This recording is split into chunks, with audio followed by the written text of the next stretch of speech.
বর্তমান আমাদের সমাজে দেখবেন কিছু মানুষ যখন তারা নামাজ পড়া শুরু করে দেয়, যখন তারা মসজিদে আসা শুরু করে, তখন কিছু মানুষ তাদেরকে দেখে হাসাহাসি করে।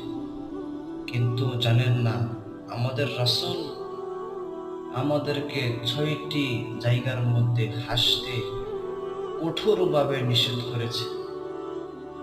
এক নাম্বার যেখানে আমাদেরকে হাসতে নিষেধ করেছে সেটি হলো নামাজ। নামাজের মধ্যে যেন আমরা কেউ না হাসাহাসি করি, এক নাম্বার। ২ নাম্বার জায়গা হলো আমরা কবরের পথ, অর্থাৎ যেখানে গুরুস্থান আছে এই পথে যেন আমরা হাসাহাসি না করি, ২ নাম্বার।